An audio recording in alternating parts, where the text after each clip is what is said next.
दोस्तों, job talks में आप सभी का स्वागत है। आज हम बात करने वाले हैं एसएससी जीडी के लिए इम्पोर्टेंट क्वेश्चंस, जो कि सामान्य ज्ञान और सामान्य हिंदी के क्वेश्चन 40 क्वेश्चन हम लोग देखेंगे इस वीडियो में। तो अंत तक बने रहे साथियों, और आप देखें जो ये इम्पोर्टेंट है आप सभी के एग्जामिनेशन के लिए। एग्जामिनेशन तो जल्द ही शुरू ही होने वाला है, 15 दिन बाद, ठीक है। तो आप लोग देखेंगे साथियों, और निवेदन है जो भी लोग इस चैनल पे नए हैं कृपया चैनल को सब्सक्राइब, शेयर और लाइक जरूर करेंगे। तो समय बिना गवाए चलते हैं क्वेश्चन पे। गरीबी रेखा की अवधारणा की समीक्षा के लिए कौन सी समिति गठित की गई थी? आपके स्क्रीन पे एक क्वेश्चन है साथियों। तो इसमें एस तेंदुलकर समिति जो है गरीबी रेखा की अवधारणा के लिए था, हम सभी लोग जानते ही हैं। अब हम चलते हैं नेक्स्ट प्रश्न की ओर। नेक्स्ट प्रश्न है हमारा साथियों, स्क्रीन पे आ रहा होगा आपके। नेक्स्ट प्रश्न है पुस्तक द पैराडॉक्सिकल प्राइम मिनिस्टर द्वारा किसके द्वारा लिखी गई है? बहुत फेमस पुस्तक रहा है साथियों। तो ये किताब है आपका शशि थरूर द्वारा लिखा गया है, द पैराडॉक्सिकल प्राइम मिनिस्टर पुस्तक, ठीक है। स्वर्ण का आणविक सूत्र क्या होता है? तो आप सभी लोग इसको जानते ही होंगे पहले से भी, फिर भी मैं बता देता हूँ। एयू स्वर्ण का जो है सूत्र जो होता है, जो लिखा जाता है पीरियोडिक टेबल में साथियों, एयू। अब है सूर्य सूर्य से बढ़ती दूरी के अनुसार ग्रहों का निम्नलिखित में से कौन सा क्रम सही है? तो आप लोग सब पढ़े ही होंगे, फिर भी मैं बता देता हूँ। सूर्य से बढ़ती दूरी में पहले बुध आता है, फिर शुक्र, फिर पृथ्वी, फिर मंगल, ठीक है। अब चलते हैं नेक्स्ट प्रश्न की ओर। अमीर खुसरो के शिष्य थे, कौन से थे? इसमें चार ऑप्शन है, मिर्जा गयास बेग, निजामुद्दीन औलिया, असदुल्ला बेग, शेख सलीम चिश्ती। तो इसमें आपका आंसर साथियों हो जाएगा निजामुद्दीन औलिया। हम चलते हैं नेक्स्ट प्रश्न की ओर। भारत के मशहूर शहनाई वादक कौन थे? तो इसका आंसर साथियों आपका हो जाएगा बिस्मिल्लाह खां। आप लोग सब जानते हैं ये देखिए ऑप्शन तो है ही, एग्जाम में तब आपकी पूरी तैयारी होगी जब आपको क्वेश्चन पढ़ते ही आंसर याद आ जाए अपने आप, ठीक है। ऑप्शन तो है ही, बाद में अगर कुछ भूल रहे हैं तो उसको देखने के लिए। उस प्रक्रिया को क्या कहा जाता है जिसके द्वारा अनुवांशिक रूप से सामान्य व्यक्ति उत्पादित किए जा सकते हैं? समान व्यक्ति, उस प्रक्रिया को क्या कहा जा सकता है साथियों? तो फिल्म भी आई थी, इस पे क्लोनिंग कहा जाता है। क्लोन बनाना मतलब उसका प्रतिरूप बनाना, ठीक है। अब चलते हैं, रेयान निम्नलिखित में से किससे प्राप्त किया जाता है? तो रेयान जो है साथियों वो काष्ठ लुगदी से पाया जाता है, प्राप्त किया जाता है, ठीक है। अब हम चलते हैं, निम्नलिखित में से किसको पीटकर पतली चादर में परिवर्तित किया जाता है? तो इसको जो है जस्ता जस्ता को पीटकर चादर में परिवर्तित किया जा सकता है। हम चलते हैं, भारत के प्रधानमंत्री निम्नलिखित में से किस निकायों के वस्तु का मुखिया होते हैं? नीति आयोग, ये तो होवे करते हैं, राष्ट्रीय एकता परिषद और भारतीय वन्य जीव बोर्ड। इसमें मतलब किस किस के मुखिया होते हैं, मतलब प्रधान होते हैं, अध्यक्ष होते हैं? तो इसका आंसर होगा ये तीनों के होते हैं, राष्ट्रीय एकता परिषद के भी, नीति आयोग के भी होते हैं, भारतीय वन्य जीव बोर्ड के भी होते हैं, और एनडीसी एक होता है, ठीक है, नेशनल डेवलपमेंट कॉर्पोरेशन, उसके भी ये जो है अध्यक्ष होते हैं, ठीक है। अब चलते हैं नेक्स्ट प्रश्न की ओर। नगर प्रशासन का कौन सा प्रहार बड़े शहरी क्षेत्रों में नियंत्रित करता है? नगर प्रशासन का कौन सा बड़े शहरी क्षेत्रों में नियंत्रित करता है? तो आप सब लोग इस प्रश्न का उत्तर जानते हैं, नगर निगम करता है। हालांकि ऑप्शन बहुत कंफ्यूजिंग है, नगर पंचायत, नगर पालिका। तो नगर पंचायत छोटे जगहों पे होते हैं, नगर निगम ही होगा आपका। अब हम चलते हैं अगले प्रश्न की ओर। सबसे छोटी वाहिकाएं जो कि एक कोशिकीय मोटी होती है कहलाती है, क्या कहलाती है साथियों? तो एक केशिकाएं कहलाती है। और हम इतनी जल्दी जल्दी ज्यादा डिटेल्स में इसलिए नहीं जा रहे हैं, जो टाइम ज्यादा लगेगा साथियों, और आपको सब क्वेश्चन करवाना है।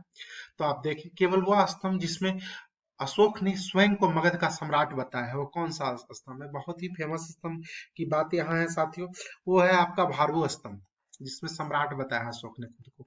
फिर है वैश्विक प्रतियोगिता में स्वर्ण पदक जीतने वाली पहली भारतीय जिम्नास्ट कौन थी? साथियों इसका आंसर हो जाएगा दीपा कर्माकर, ठीक है। हम चलते हैं नेक्स्ट प्रश्न की ओर। किस शासक वंश ने मंत्रियों एवं ब्राह्मणों को सबसे अधिक ग्राम अनुदान में दिया? तो एक गुप्त वंश को जो है शासक थे, उस साथियों मंत्रियों और ब्राह्मणों को सबसे अधिक ग्राम अनुदान में दिया था। अब चलते हैं, यदि 500 कूलम का आवेश 25 सेकंड के लिए प्रवाहित होता है तो धारा की गणना करें। तो इसका आंसर ऐसे 20 हो जाएगा। आप जब जैसे ही इसको बनाने की बात है, अगर सॉल्व करना अगर आप चाहते हैं तो इसके लिए फॉर्मूला होता है साथियों। अब कहेंगे जो फॉर्मूला क्या होता है, तो इसका जो फॉर्मूला है साथियों वो ए अमाउंट जो होता है ए बराबर ये जो लिखा गया है क्यू बाई टी होता है, ठीक है। जैसे ही आप क्यू बाई टी करेंगे मतलब 500 बाई 25, तो आपका 20 आंसर आ जाएगा घर में, ठीक है।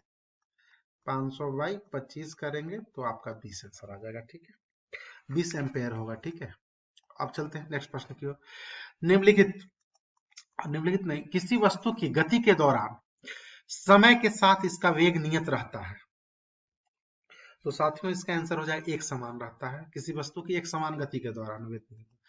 उष्णकटिबंधीय क्षेत्रों की जलवायु सामान्यतः गर्म होती है क्योंकि ये क्षेत्र आसपास स्थित होते हैं। किसके आसपास स्थित होते हैं साथियों? तो भूमध्य रेखा के आसपास। चलते हैं नेक्स्ट प्रश्न। दक्षिण SAARC south Asian association for regional corporation आंदोलन शुरू करने का उद्देश्य क्या था साथियों? तो इसका उद्देश्य क्षेत्रीय सहयोग, और क्या होगा? जो भी ऑप्शन है हमको लगता है ऑप्शन देख के भी आप मार सकते हैं। जैसे ही क्षेत्रीय रीजनल कॉर्पोरेशन आया तो क्षेत्रीय आ ही गया। 20वां क्वेश्चन। माइक्रोसॉफ्ट वर्ड में कैरेक्टर फॉर्मेटिंग के अंतर्गत का उपयोग संप्रेषकों को रंगने के लिए किया जाता है साथियों। तो इसका आंसर हो जाएगा आपका बी, फॉन्ट का रंग। फॉन्ट का रंग हो जाएगा। अब हम चलते हैं हिंदी का प्रश्न देखते हैं साथियों। हिंदी के प्रश्न कैसे आते हैं और क्या क्या पूछे जाते हैं। ये तो 20 आपका जीके का प्रश्न हो गया। अनुच्छेद, अनुच्छेद की इंस्ट्रक्शन बार बार पढ़ने की जरूरत नहीं, मैंने पिछले वीडियो में पढ़ा था। आप डायरेक्ट ये पढ़ेंगे, क्या पढ़ेंगे? क्वेश्चन। तो क्वेश्चन से पहले अनुच्छेद पढ़ें, आप डायरेक्ट अनुच्छेद पढ़ेंगे। भाग परिवर्तन के लिए एक नंबर ही एकमात्र सहारा है, केवल इच्छाओं द्वारा वांछित फल की असंभव है। यदि व्यक्ति दिन में सपने देखता रहे समुद्र के किनारे धरकर बैठा रहे तो कोई लाभ न होगा। परिश्रमी व्यक्ति ही गोता लगाकर अतुल संपत्ति पा सकता है। परिश्रम ही की कुंजी है, यह मनुष्य को स्वावलंबी व बनाती है। ये आपको एक समझ में आ गई जो भाग परिवर्तन और परिश्रम से संबंधित अनुच्छेद है। अब हम क्वेश्चन देखते हैं, एक नंबर में क्या भरा जा सकता है, यही है ना। तो एक नंबर में जो भरे जाने की बात है, इसमें परिश्रम, आलस, नींद और खाना है। तो आप देख सकते हैं क्या लिखा गया है। भाग परिवर्तन के लिए क्या है, एकमात्र क्या हो सकता है? परिश्रम होगा। परिश्रम ही एकमात्र सहारा है, दूसरा तो हो नहीं सकता। इस प्रकार आपका पहला आंसर जो हो जाएगा परिश्रम, ये हो जाएगा। वही हम बात करते हैं दूसरे क्वेश्चन की। दूसरे स्थान पे क्या होगा? तो साथियों इसमें केवल इच्छाओं द्वारा वांछित फल की क्या है? फल की प्राप्ति असंभव है, प्राप्ति हो जाएगा। तीसरा की बात करें, वही समुद्र के किनारे धर कर बैठा रहने से, क्या धर के बैठा रहने से? हाथ धर के बैठा रहने से होगा। हाथ पे हाथ रख के बैठने से कुछ नहीं होगा। अब चौथे प्रश्न की बात करते हैं। बैठा रहे तो कोई लाभ। परिश्रमी व्यक्ति ही गोता लगाकर अतुल संपत्ति पा सकता है। परिश्रम ही किसकी कुंजी है? सफलता की कुंजी होगी साथियों, डी। किसकी कुंजी होगी? सफलता की कुंजी होगी, आपका डी आंसर। अब आगे चलते, यह मनुष्य को स्वावलंबी हुआ क्या बनाता है?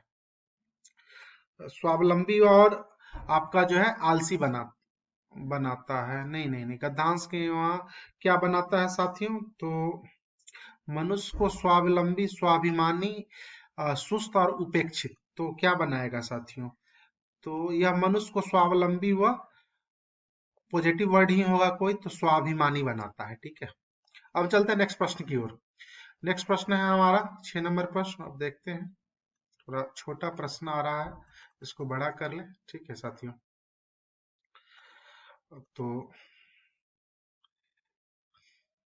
नेक्स्ट प्रश्न है हमारा, सजावट शब्द में ही प्रत्यय है। सजावट में है, आवट हो जाएगा साथियों। प्रत्यक्ष शब्द में ही सही उपसर्ग का चयन कीजिए साथियों। तो इसका हो जाएगा प्रति। पवर का उच्चारण मुंह के किस भाग से होता है साथियों? तो ये हो जाएगा ओष से। मुनिंद्र का संधि विच्छेद है, मुनिंद्र का संधि विच्छेद है साथियों, मुनि जो इंद्र।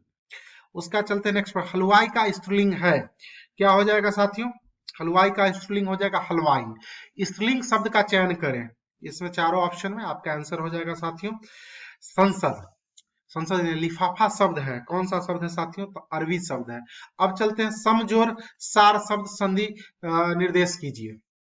तो इसमें जो है साथियों ये हो जाएगी आपकी व्यंजन संधि। गुल्लर का फूल होना मुहावरे का अर्थ क्या होगा? तो गुल्लर का फूल होने का हो जाएगा साथियों लापता होना, मतलब दिखाई नहीं देना। गुल्लर का फूल जो है लापता होने के बाद। अब हम चलते हैं नेक्स्ट प्रश्न की ओर। नेक्स्ट प्रश्न है हमारा, आलोक का विलोम लिमिट में से कौन सा है? तो आलोक का विलोम है अंधकार। अब हम चलते हैं, लिमिट में से कौन सा संयुक्त व्यंजन का उदाहरण है? साथियों संयुक्त वर्ण का छ अत्र दोनों संयुक्त है, पता ही है। सही वर्तनियों का चयन कीजिए। सही वर्तनी कौन है, आप जब लिख के देखेंगे तो पता चल जाएगा साथियों। तो ऐतिहासिक ऐसे लिखा जाता है, आपका बी आंसर हो जाएगा। ठीक है, घर आंगन किस समास का उदाहरण है साथियों? तो घर आंगन, घर आंगन जो है आपका तत्पुरुष समाज का समास का उदाहरण है। ठीक है, उत्तर उत्तर पद प्रधान है तत्पुरुष, मतलब जिसका प्रथम पहला पद प्रधान हो तत्पुरुष कहा जाता है साथियों। ठीक है, सारी का बहुवचन क्या होगा? तो सारी का बहुवचन सारियां हो जाएगा। मैं जानता हूं कि इस विषय में भी कोई निपात है, इसमें कौन सा आंसर होगा? इसका आंसर साथियों आप लोग कमेंट में बताइएगा। साथ ही ये भी बताइएगा वीडियो कैसा लगा, और फिर से अनुरोध है अगर वीडियो अच्छा लगा, जो भी लोग चैनल पे नए हैं कृपया चैनल को सब्सक्राइब शेयर और लाइक जरूर कीजिएगा। धन्यवाद साथियों।